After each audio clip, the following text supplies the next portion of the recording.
Teaching Science as a Dynamic Process to Improve Scientific Literacy, presented by Megan Buick, Aspen Kozak, and Aaron Stapleton.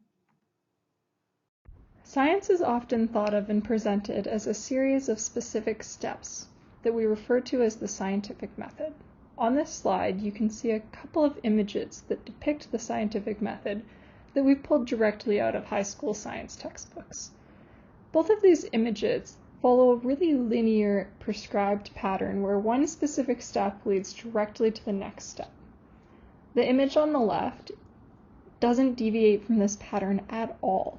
Meanwhile, the other image, the image on the right, you see there's some feedback. For example, if the hypothesis is not supported, you go back up and formulate a new hypothesis. However, even the feedback is really prescribed. As the University of California Museum of Paleontology points out on their website dedicated to understanding how science works, teaching the scientific method through these simplified and linear schematics implies to students that scientific studies are prescribed and never waver from a linear method. Science is done by individual scientists. Science has very little room for creativity, and science always reaches one final conclusion. However, in practice, science is a really dynamic and ongoing process. This is better represented in this new schematic here, where different areas flow to one another. Science may follow many different activities and sequences. The steps aren't prescribed. Some of them might be planned out beforehand, but other ones develop in response to new questions, issues, and data. Science also develops out of interactions in the scientific community through collaboration and peer review processes. Science relies on really creative people to think outside the box, and scientific conclusions are revisable. Investigations are ongoing, and as new data arises, conclusions might change. So we have a problem here. The way we teach science and represent science doesn't actually line up with how science is performed.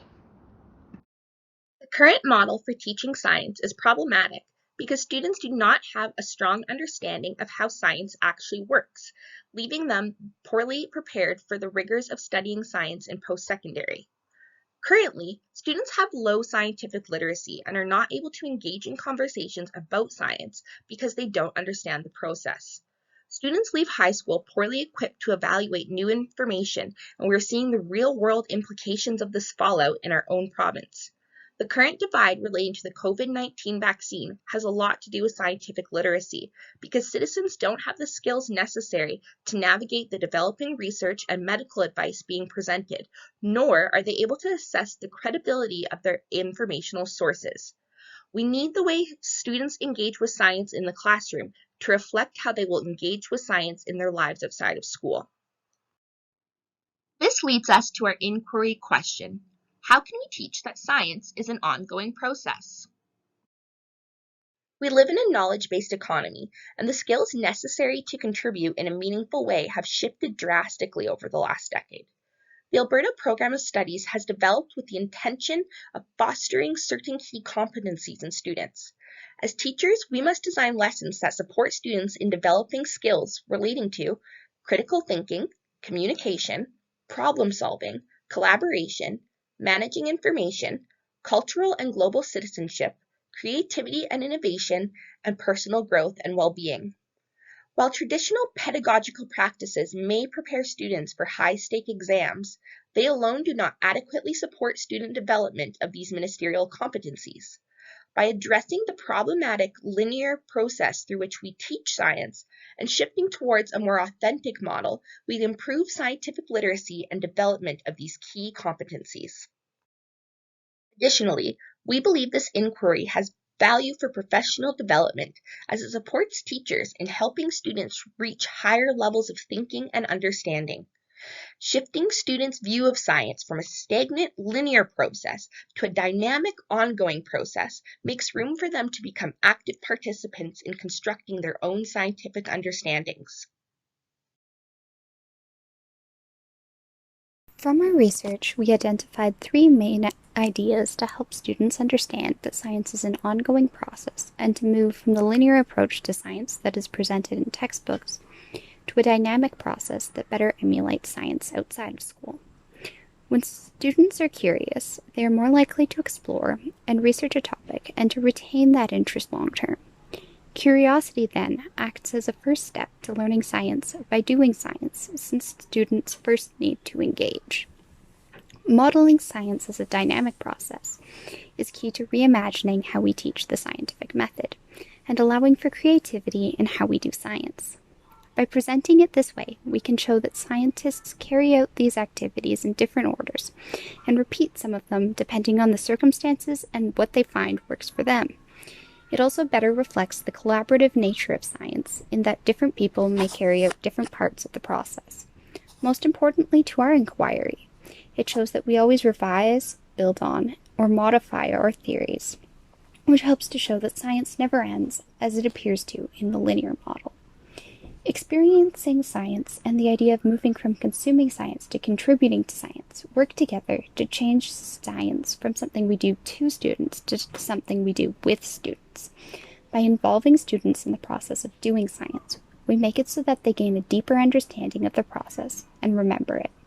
As well, involving students in doing science enables them to take ownership of the learning process and helps them to realize that they can contribute to science. Going back to our research question, this is important to showing students that science is still happening and that it isn't something that ended with what is in the textbook. Fostering curiosity is all about setting up a classroom environment where science can be explored in a dynamic way. We can do this by appreciating and encouraging student questions and by teaching them to question the world around them. By noticing when students are confused, you can teach them to use that confusion to explore their topic. Bringing in current events is a good way to connect to what students are reading and experiencing in the media and to make it more applicable to their lives. In this context, the idea of skepticism reflects the idea of questioning the world around them and challenging different preconceived ideas so that they can develop a more open-minded view. Modeling curiosity works with valuing curiosity in that you can help students to think about what they might want to explore.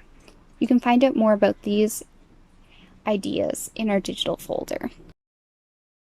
Another important step in changing student understanding of how science works is changing how teachers model the process of science in the classroom.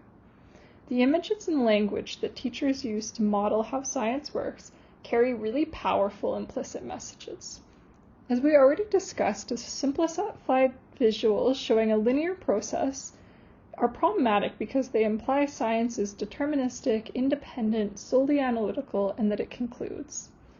Language used by a teacher when describing the process of science is equally as important. As Brunswell 2010 points out, when a teacher uses phrases like "the data tells" without demonstrating the thinking process to get from the data to the conclusion, it implies to students that the data is the truth.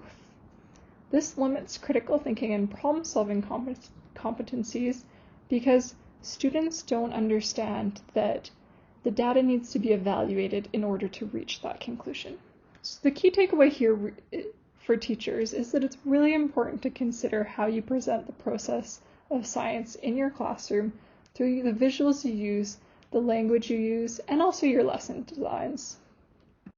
One activity suggested by Grant and Lapp 2011 that can be really useful to help teachers model science as a dynamic and ongoing process is to engage in a teacher-led think aloud. So basically what this looks like is when reading a scientific paper, the teacher models out loud the thinking process that occurs as they move between the data and the written sections. So through this process, they model how to evaluate data, how the data was collected, where the data was collected, what it represents, and how that drives this conclusion. This moves students away from seeing data as the absolute truth or the conclusion itself to engaging in scientific evaluation of data in order to extract meaning. As students get more comfortable with this type of deeper scientific thinking, this activity can be used as scaffolding by then having students engage in think-alouds in small groups and eventually independently. Ultimately, the goal here is really to promote scientific literacy. The third and final area we targeted to help teach science as a dynamic and ongoing process and increase scientific literacy is to help students make the shift from consumers of science to contributors of science. Personally, I was halfway through my master's degree when I finally made the shift. Up until that point, I've still viewed myself as a student of science, taking in information rather than someone capable of adding to science. Part of the problem here is that science is often depicted as something that is finished and has been totally completed in the past. Think of scientists you studied in schools and the experiments you read about. They often leave you with the impression that everything's already been discovered, that we're at the end of this linear process where conclusions have already been reached. Of course, this couldn't be further from the truth. So how do we remedy this problem and push students towards seeing themselves as contributors of science, so that they can see science as ongoing and dynamic? The answer really is to authentically engage students in doing science. This typically comes through inquiry-based learning, which can range from really small-scale things like designing a portion of a lab under really specific guidelines to larger-scale projects like designing and implementing a full research project. If students are able to see themselves as contributors to science and see their value in science, it forces them to begin to see that science is dynamic and ongoing. Using news articles is an easy way to tie in current events and make science more relevant to students, especially when dealing with an older textbook. Depending on the article, they provide different opportunities for learning. With a scientific article, for example, you can focus on a particular aspect of the nature of science and explore how it works in practice, such as evaluating how scientists react to a study that contradicts an established theory and considering the importance of repeating experiments. Or you could take an article or even an ad from popular media and investigate and critique how they introduce and portray a specific scientific idea, focusing on any areas that may be problematic. This can teach students to become critical consumers of media, which will be valuable to them regardless of their future plans.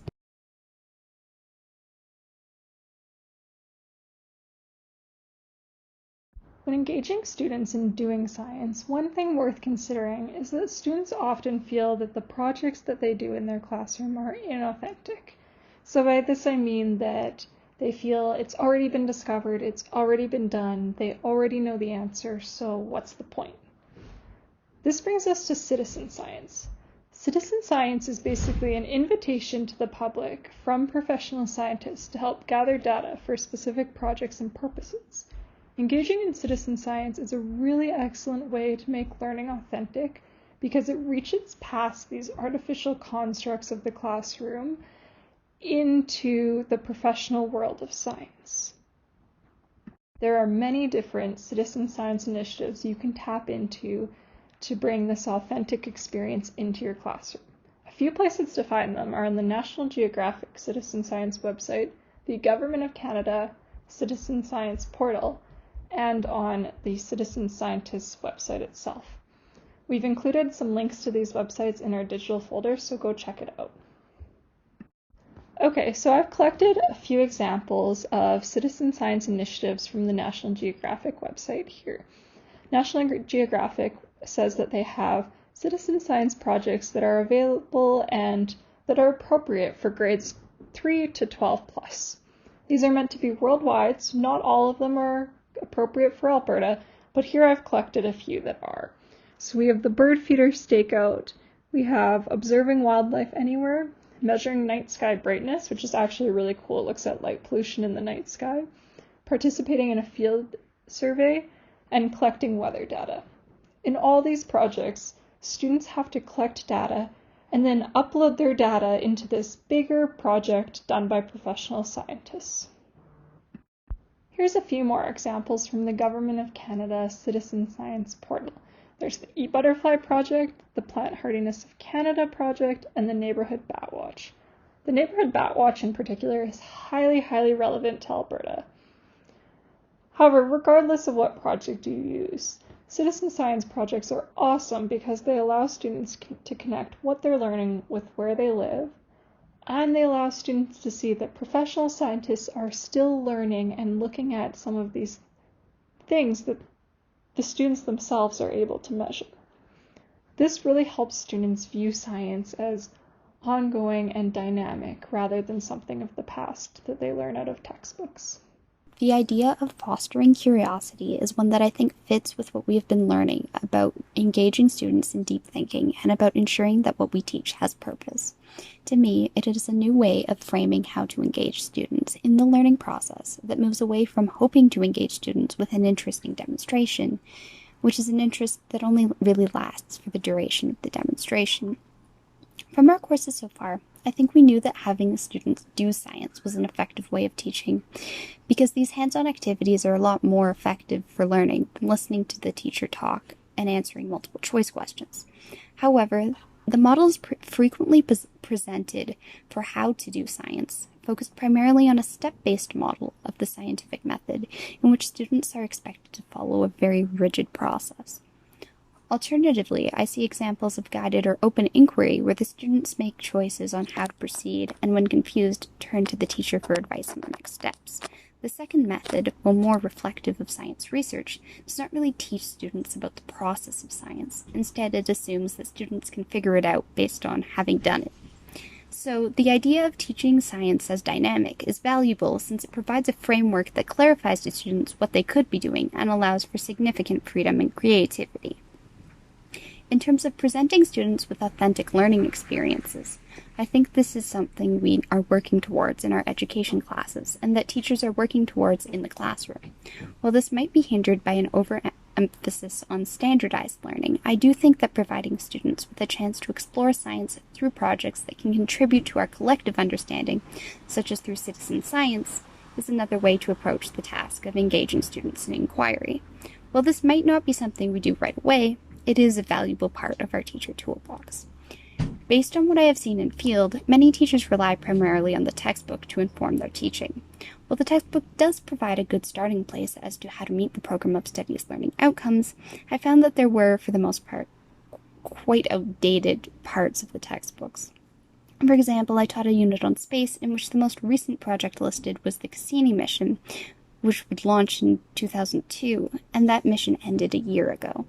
The idea of bringing current events is valuable in that it addresses this problem and shows students that science is currently ongoing and that it is more meaningful to them because it is happening now. Overall, I think these ideas are important because they engage students in doing science, which helps deepen their understanding of how science works. And when students understand how to do science, they are better able to evaluate and critique the media they consume. This is important for situations such as COVID, which can confuse students because medical advice is constantly changing as our scientific understanding evolves. When we teach students that science is ongoing and how it changes, they will then have the scientific literacy skills to better understand what is happening in such a situation, which will enable them to make more informed choices about the issues that affect them. As we consider the results of our inquiry, we are left with emerging questions relating to how we shift our assessment practices to better align with this new way of teaching science. While societal needs have shifted, teachers are still responsible for preparing our students for high-stakes tests and following sometimes dated curricular materials. Further inquiry is needed to address these questions and apply our understanding in a truly holistic way in the classroom. To summarize, the problem as we see it is that students see science as stagnant and complete. This is a direct result of the way we are teaching and modeling science in the classroom. The commonly used linear scientific method does not allow students to see themselves as active participants in development of scientific knowledge. The solution lies in moving towards teaching science as an ongoing process, and in doing so, we are making room for students to see themselves within the discipline. We have narrowed in on 3 areas of focus to support teachers in pursuing this endeavor, which are fostering curiosity, modeling science as cyclical through visuals, language, and lesson design, and creating opportunities for students to engage with authentic and real-world scientific research that is ongoing in the field. For me, I think that the most immediately useful information was how to deeply engage students by encouraging them to be curious. This helps to build an atmosphere in which learning can better take place. I think that presenting science as dynamic is also valuable, especially when doing a laboratory, since it will hopefully enable students to move past asking, "What do I do next?" and instead to explore on their own. And this, I think, is especially important because students are going to need the skills to think, research, and evaluate information independently, and this provides them with a framework to do so in their own way. Researching and compiling strategies to help teach science is an ongoing and dynamic process to ultimately improve scientific literacy really reaffirmed my desire to help students see themselves as possible contributors to science. Science is really a place for everyone to make new discoveries and try out new things. In my classroom, I'd like to help students to get to a point where they question the world around them and question what else is left to be discovered, rather than focusing solely on the discoveries of the past and the conclusions that science has reached. As a teacher, I'm passionate about supporting my students in becoming lifelong learners. Whether they pursue science in their careers or not, every student needs to be able to critically assess and consider the excessive amount of information that they encounter in their everyday life. I want to help students to be able to make choices that support their own growth, but as well as support the well-being of the communities they belong to. So our question for you after watching our presentation is, how do you plan to teach science as an ongoing and dynamic process in your own classroom? Thanks for taking the time to watch our presentation, and please check out our digital folder for more resources.